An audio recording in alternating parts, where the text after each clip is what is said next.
Bismillahirrahmanirrahim. Assalamualaikum warahmatullahi wabarakatuh. Selamat datang di Islamic Education Channel. Di channel ini Anda akan mendapatkan video-video tentang Islam dan secara khusus video-video pembelajaran terkait mata kuliah pendidikan agama Islam di perguruan tinggi umum, khususnya di Universitas Pendidikan Indonesia. Bagi Anda yang baru berkunjung ke channel ini, jangan lupa untuk subscribe. Dan supaya mendapatkan notifikasi dari semua video yang kami upload, jangan lupa pula untuk mengaktifkan tombol lonceng. Semua video ini bisa Anda tonton, dan jangan lupa ketika Anda menonton salah satu video kami untuk menontonnya sampai akhir. Dan jangan lupa pula untuk memijit tombol like. Kalau merasa Anda video ini bermanfaat, silahkan untuk share. Dan kalau Anda pertanyaan serta masukan ke channel ini, silahkan klik di tombol komentar.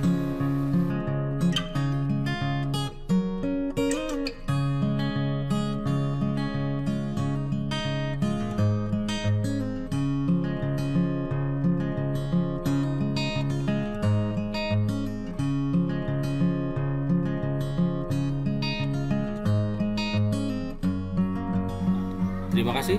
Assalamualaikum warahmatullahi wabarakatuh.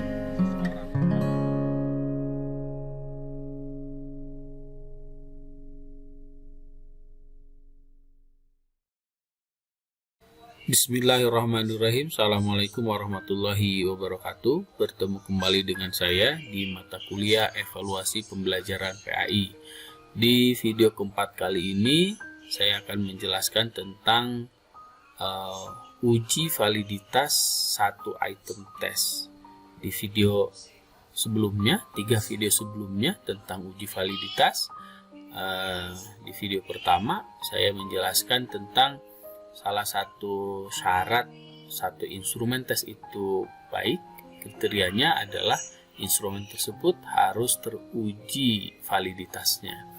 Artinya satu instrumen tes baru dikatakan baik kalau dia mampu mengukur apa yang seharusnya diukur. Nah, kalau validitas tes itu berbicara tentang validitas instrumen secara keseluruhan, tapi kalau validitas item tes itu berbicara tentang uji validitas per item tes. Jadi yang dimaksud dengan validitas item itu adalah ketepatan mengukur yang dimiliki oleh satu butir item, yang satu butir item itu merupakan bagian tak terpisahkan dari tes sebagai satu totalitas dalam mengukur apa yang seharusnya diukur lewat butir item tersebut. Jadi kalau validitas tes itu uji validitas uji validitas instrumen tes secara keseluruhan, tapi kalau validitas item uji validitas per butir soal. Nah, kurang lebih gambarannya seperti ini, cara uji validitas itemnya secara statistik. Nah, di sini kita akan melakukan uji validitas item. Nah, ini jadi nanti kalau kemarin kan validitas bandingan itu mengkorelasikan hasil atau nilai satu instrumen yang diuji validitasnya ke nilai yang dihasilkan oleh instrumen yang lain, yaitu bandingan. Sementara uji validitas ramalan itu mengkorelasikan hasil tes satu instrumen yang akan diuji validitas ramalannya dengan hasil yang diperoleh oleh siswa yang menjawab instrumen tes itu. Nah, sementara validitas item, cara mengujinya itu adalah dengan mengkorelasikan skor item soal itu dengan skor total keseluruhannya, yaitu menggunakan uji korelasi poin biserial. Nah, untuk skor soal itu datanya data dihotomik, untuk skor total soal itu datanya kontinu. Nah, ketika nanti terbukti korelasinya itu adalah positif dan signifikan, maka item tersebut dinyatakan valid. Kalau tidak, maka sebaliknya. Oke, kita langsung ke studi kasus, analisis validitas item. Seperti dua video sebelumnya, analisis validitas bandingan dan analisis validitas ramalan. Saya menggunakan studi kasus yang ada di buku pengantar evaluasi pendidikan yang ditulis oleh Profesor Anas Sudibyono. Nah, ada data hasil tes yang diikuti oleh 20 orang siswa yang menjawab 10 butir item berbentuk multiple choice item. Nah, kita di soal ini akan menguji validitas ke 10 item soal ini. Gitu ya. Oke. Langkah pertama itu tentunya adalah seperti yang sebelumnya. Sebetulnya ini langkah kedua ya. Yang pertama itu kita merumuskan hipotesis ya, per item soal itu. Jadi hipotesisnya hipotesis 0 ya, hipotesis statistik atau hipotesis yang akan diuji ya, yang menyatakan tidak ada korelasi yang positif antara skor setiap butir soal nomor 1 sampai nomor 10 dengan skor totalnya. Nah, itu H-nya. Nah, langkah kedua mengsubstitusi data ya ke tabel seperti ini. Jadi Anda buat tabel seperti ini. Pertama ini tabel nama siswa, lalu kolom 2 sampai sebelum 3 kolom terakhir itu disesuaikan dengan jumlah nomor. Jadi kalau nomor itemnya ada 10, berarti ini ada 10. 1, 2, ada 10 kolom ya. 3, 4, 5 sampai 10. Ini XT itu skor total, XT kuadrat skor total yang dikuadratkan. Kalau sudah nanti dijumlahkan. Nah, inilah yang nanti akan kita masukkan ke rumus-rumus berikutnya di langkah-langkah berikutnya. Nah, P dan Q ini adalah proporsi. Nah, P itu proporsi siswa yang menjawab betul ya dari satu item yang sedang diuji, sementara Q yang menjawab salah. Prinsipnya ketika P ditambah Q itu nilainya 1. Nah, misalkan skor 1 dijawab benar 3. Jadi dari 20 siswa yang menjawab benar soal nomor 1 itu 3 orang. Berarti P-nya 3/20 kali 100. Nah, gitu. Sementara Q-nya 17/20 kali 100.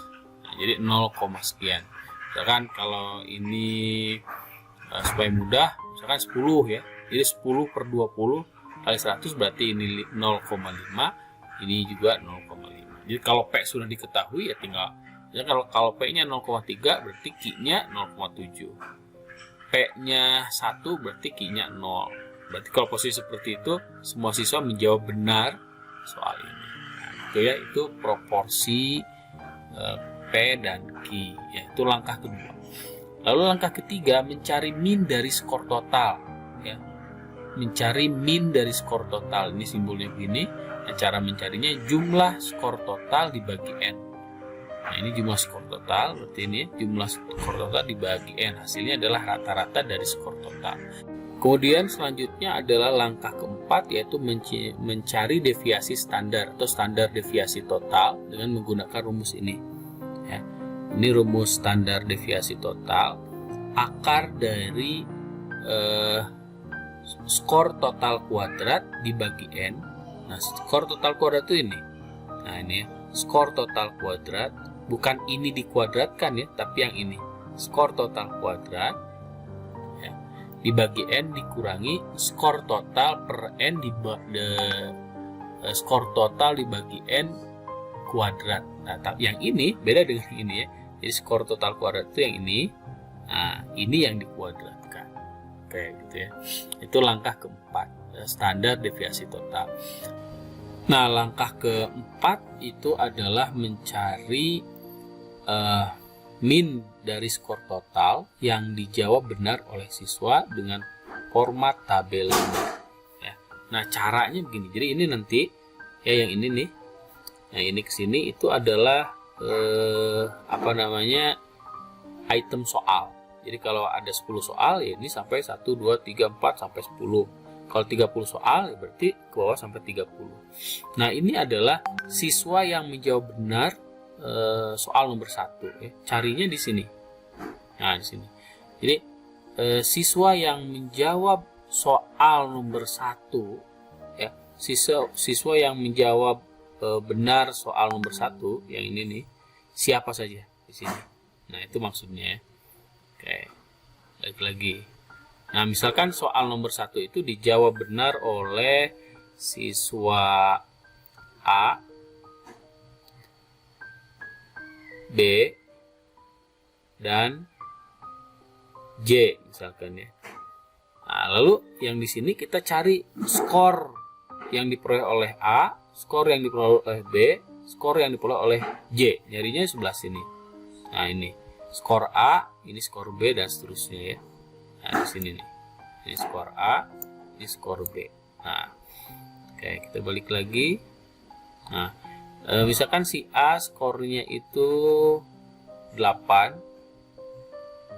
si B skornya itu 12, si C skornya itu 5.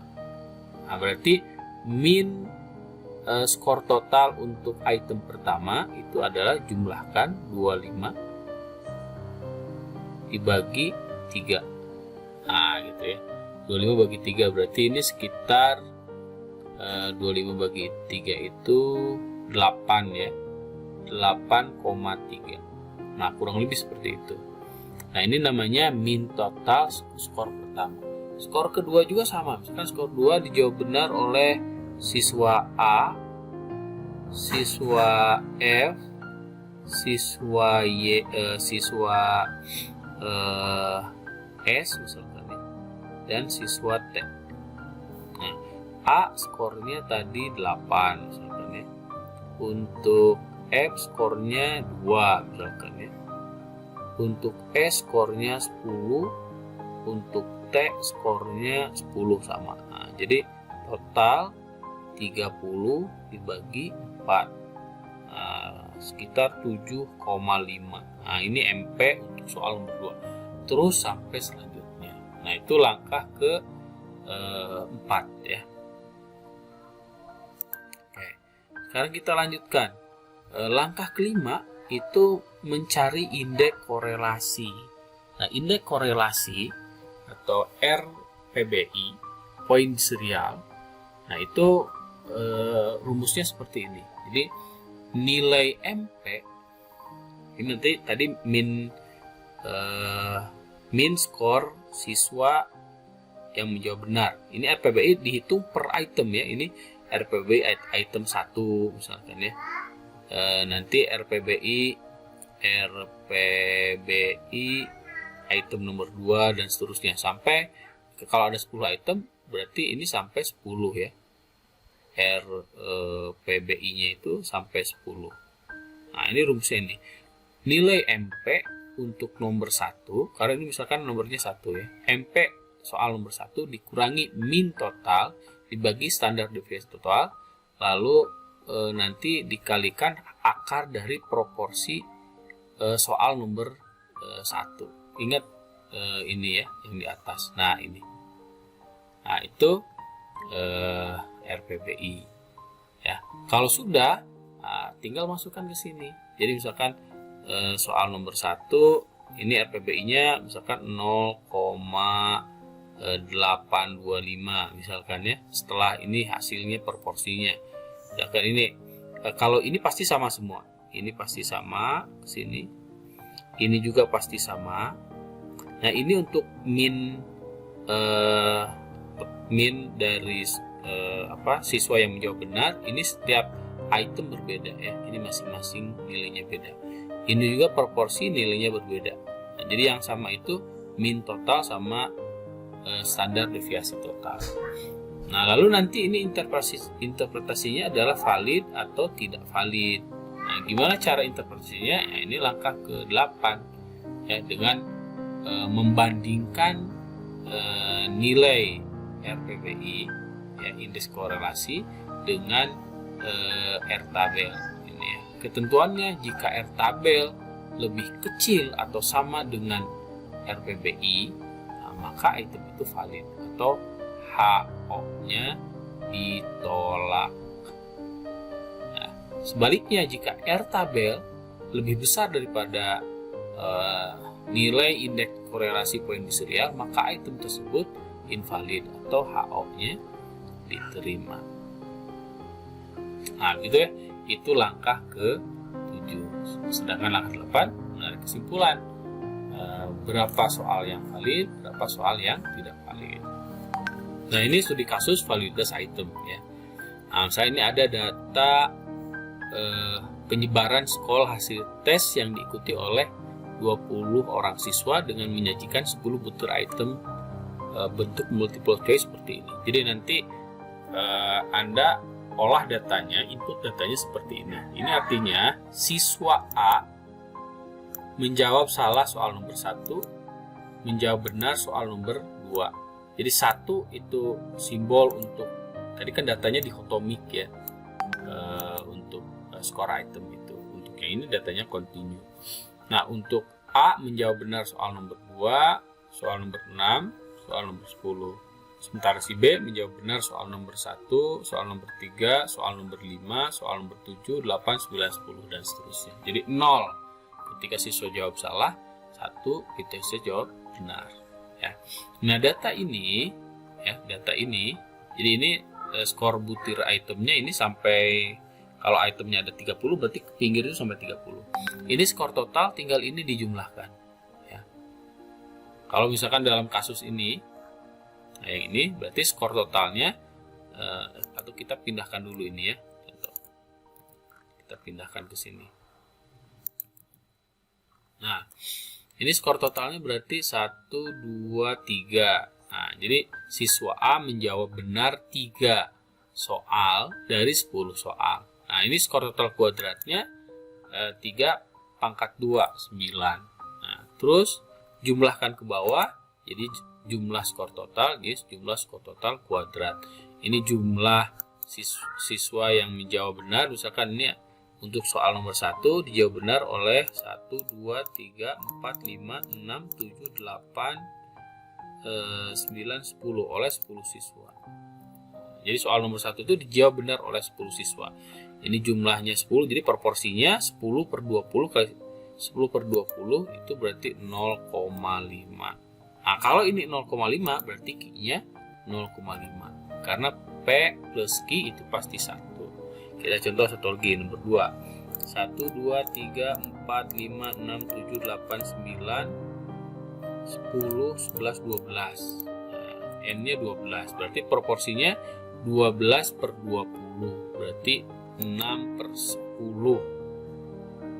6 per 10 ya, berarti 0,6. Nah, berarti Q-nya 0,4. Nah, seperti itu ya. Jadi sekali lagi, P itu proporsi siswa yang menjawab betul terhadap butir item yang sedang diuji. Sedangkan Q adalah jawab proporsi siswa yang menjawab salah terhadap butir item yang sedang diuji validitas itemnya. Lalu yang kedua, mencari min dari skor total tadi ya. Nah, ini ya sudah saya jelaskan tadi ya. Ini dibagi N dan seterusnya sampai ke bawah. Ya. Oke, saya kira itu saja ya, untuk video keempat ini, uji validitas item test secara manual ya, dengan menggunakan rumus korelasi poin biserial. Di video selanjutnya saya akan menjelaskan tentang bagaimana menghitung korelasi atau validitas ramalan, validitas bandingan, dan validitas item dengan menggunakan Microsoft Excel ya, dan SPSS, dan itu sangat mudah, kurang dari 10 menit cara ngitungnya ya. Demikian sekali lagi video keempat ini, mudah-mudahan Anda bisa lebih memahaminya, dan kalau belum paham Anda bisa mengulang video-video ini. Terima kasih sekali lagi. Assalamualaikum warahmatullahi wabarakatuh.